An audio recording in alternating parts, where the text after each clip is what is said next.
Hello, this is Professor Keene, and welcome back to Introduction to Astronomy at Wisconsin Lutheran College. In the last few lectures, we've been going through some of the selections from Aristotle's book On the Heavens. We've gotten up to his Book 2, chapters 13 and 14, which is what I'd like to talk about over my next few lectures. By the way, this is contained in a Student's Guide to the Great Physics Text, Volume 3, Chapter 4. At the beginning of this chapter, in the introduction, I provide some overview of the geocentric celestial sphere model that we've been talking about. This is the mechanical model that Aristotle was employing in understanding or accounting for the motion of the stars, the moon, the sun, and the planets. That's what I talk about in the first few pages, just reminding you about these celestial spheres that are rotating and carrying the planets and the sun and the moon. In this chapter now, beginning on page 30, this is Aristotle's chapter 13 of his book 2, Aristotle begins to recount and then to refute some of the ideas that many other ancient philosophers had regarding the shape and the location and the motion of the earth. So let's jump right into this. I think this is very interesting, by the way, before we get started, because Aristotle takes the positions of previous thinkers very seriously and then begins to argue against them and in favor of his particular view. So here we go. He says it remains to speak of the earth, of its position, of the question whether it is at rest or whether it is in motion, and of its shape. So he begins by talking about the position of the earth. And he says that it is at the center of the world. Remember, the world is a term that's being used for the universe. So he says the earth is at the center of the world. But many other people see it in a different way. Although many people saw the earth to be at the center of the world, some of them saw the earth to be at a different location. So for example, the Pythagoreans, which he mentions part of the way down this paragraph, take the contrary view.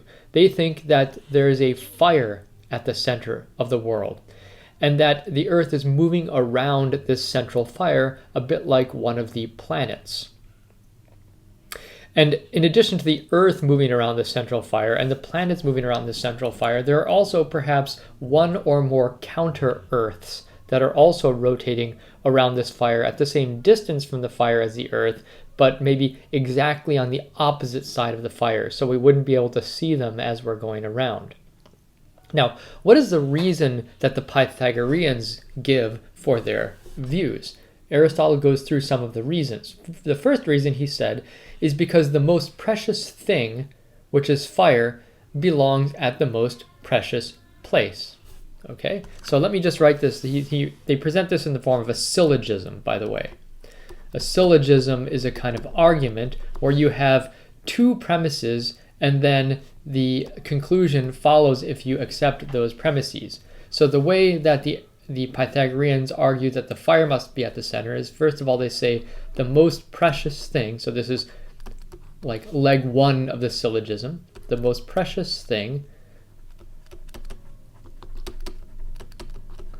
which is fire. So the most precious thing belongs at the most precious place.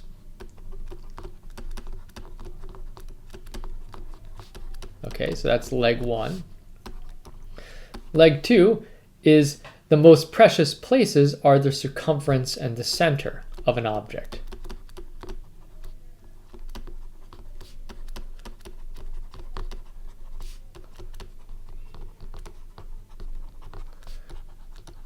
So if you have a round thing, the center and the circumference are the most precious places. And finally, I guess this is a three-legged syllogism, he says fire is the most precious thing. Or the Pythagoreans say this. Okay, and if you put all these together, you will conclude that fire must be at the center. Okay, now you might argue with any of the particular assertions that are being made in this. You might disagree with the most precious thing belonging at the most precious place, or you might disagree with whether the most precious places are the circumference and the center. And you might disagree about fire being the most precious thing, but if you accept those three premises, then one should conclude that the fire is at the center of the universe. This is a syllogism. Okay, and interestingly, you're going to see similar arguments being used by people like Kepler and Copernicus later on. Copernicus is going to say the sun is the most important thing, and that is why it belongs at the center of the solar system. So they're going to resurrect some of the Pythagorean arguments. Another reason that these are Pythagorean arguments, or Pythagorean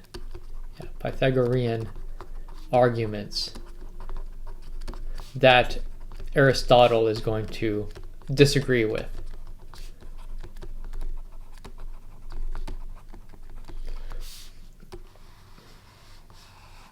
Okay. Another argument that he provides, or that Pythagoreans provide, is that they say the most important part of the world is at the center, and fire can guard the most important thing. He calls it the guardhouse of Zeus, and therefore fire must be at the center. Again, this is an argument based on where things belong, based on the importance or the preciousness of that thing.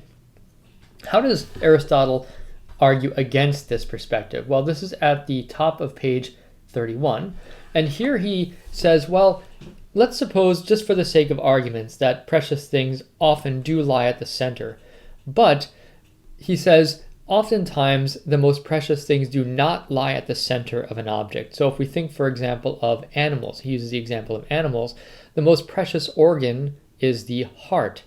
And the heart is not at the geometrical center of an animal. In fact, the geometrical center of the human being is basically the belly button or the navel. So that's a case where the most precious thing, the heart, is not at the most precious or at the center of the object. So that's a counter argument that Aristotle provides against the Pythagoreans. Okay, let's move on to his point 2, the motion of the earth. This is on page 31, the motion of the earth. He says there's really no general agreement on whether or not the earth is moving. The Pythagoreans, he says, think that the earth moves about this center. So this is related, if the fire is at the center, they believe that the earth is going around the center. And the reasons that the Pythagoreans give for this is that if there are several counter-earths, perhaps, then they can obstruct sunlight from falling on the moon, and this accounts for there being more eclipses of the moon than eclipses of the sun. Now, I don't understand exactly how the Pythagoreans derive this conclusion, but they seem to be saying that the experimental evidence regarding the frequency of occurrences of lunar eclipses can be better explained if the Earth is moving around this central fire than if it is not. So I would have to, I suppose, see a more detailed version of the Pythagorean argument in order to assess this. And then Aristotle also mentions that that Plato, he doesn't use the name Plato, but he says Plato argues not that the Earth is moving around the center like a planet, but rather that the Earth is spinning. The Earth is located at the center of the world, but it's spinning around its own axis. This is what Plato writes in his famous book, the Timaeus. And you might remember that Plato is one of the teachers of Aristotle. So Aristotle disagrees with the Platonic view of the spinning of the Earth about its own axis, and he disagrees with the Pythagorean view that the Earth is moving around a central fire. Okay? And then finally at point 3, Aristotle talks about the shape of the Earth. He says some people believe that the Earth is spherical, but not everybody. There are some who believe that the Earth is flat or drum-shaped. And so he says, what kind of evidence do these people who believe that the Earth is flat give? Well, he says, these people argue that if you look out at the horizon, so if you're out on a boat, you look at the horizon looks flat. And so it is. These are very similar to the kind of arguments that you'll find in modern flat Earth kind of argumentation. So if you look at Hendry's famous book, The Greatest Lie on Earth, which he's a modern day flat earther, he will claim that he will use similar kinds of arguments as the ancients who believed that the Earth was flat. So there were flat earthers back in the time of Aristotle, and there are flat earthers today. Nonetheless, many people believed in the sphericity or the roundness of the Earth. Aristotle was one of them. How does Aristotle deal with these kinds of arguments? He doesn't go into great detail here, but he says that although he agrees that the horizon does look flat, so it looks as if we're standing on a flat surface, he says the real reason it looks flat is because the Earth is very, very large. So there is curvature to the horizon. It's just very difficult to detect with your eyes. Okay, so let's jump ahead to the next section here. This is at the bottom of page 31, and he asks the question, why is the Earth at rest? After all, he says, if you take a little bit of Earth, so Aristotle is going to argue that the Earth is sitting at rest at the center of the world. But here's a difficulty, he says, that must have occurred to everyone. He says it would indeed be a complacent mind that felt no surprise that while a little bit of Earth, think about a rock that you lift up, let loose in midair, moves and will not stay still, and the more there is of it, the faster it moves, the whole Earth, which somehow is free in midair, should show no movement at all. Yet here is this great weight of Earth, and it is at rest.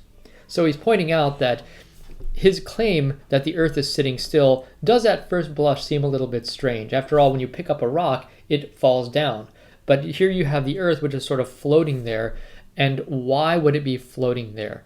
Why wouldn't it fall? This is a reasonable concern that he brings up. What holds the Earth itself in place? And he says there are many solutions that philosophers have come up with over the ages, and because this is a very notorious and difficult problem, some of the solutions are notoriously absurd, he says. So now he goes on to talk about some of the ideas that people have for explaining why the Earth doesn't fall. You might put it that way. So first of all, he talks about Xenophanes of Colophon. This is the first full paragraph on page 32. And Xenophon claims that the Earth pushes its roots down to infinity. That is, it goes, if you were to dig down into the Earth, it would be Earth as far as you go. There is no end of the Earth.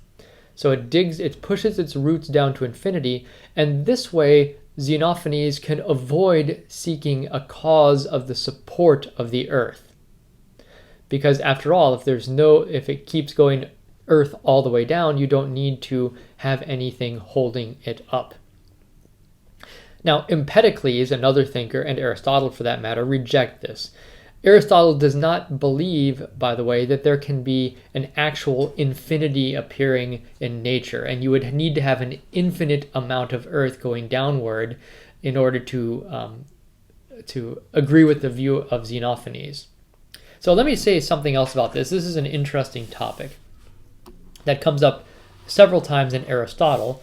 So we've been talking about Xenophanes' theory that Earth is, you might say, infinitely deep. So I'll just talk about this for a minute because this is an interesting kind of argument that is used in one form or another even today. Okay, so Aristotle disagrees with that. And part of the reason Aristotle disagrees because he says there can be no actual infinity.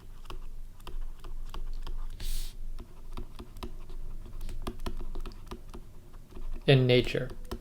What does he mean by this? There can be no actual infinity in nature. Well, he means that you can have potential infinities.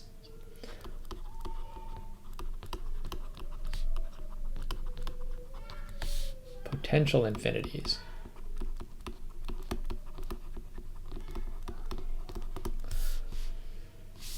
Now, what do we mean by a potential infinity as opposed to an actual infinity? Well, a potential infinity is this. Let's suppose that you were to count up to 100. Well, you can count higher than that, but you haven't actually counted higher than that. You can count to 1,000,000. That'll take a long time, but you could potentially count higher than that, but you haven't actually counted higher than that. So when you think about mathematics, there are potentially an infinite number of numbers, but until you actually count them, they don't truly exist. So there's a potential infinity there, but not an actual infinity. Likewise, if you were to take a piece of material and you were to break it in half, and you were to break it in half again, and you were to break it in half again, at each time you have a finite number of parts, first 1, and then 2, and then 4, and then 8, and so on, you can potentially break that into an infinite number of parts, but you never actually break it into an infinite number of parts. So he makes a strong distinction between potential infinities and actual infinities. And Aristotle believes that there are no actual infinities in nature, though there are potential infinities. And if you look at Xenophanes' theory, it seems to claim that there is an actual infinity, in the sense that the Earth goes down and down and down actually, and it actually has no end, because he uses that to claim that that's what supports the Earth. And that's the kind of thing that Aristotle would strongly disagree with.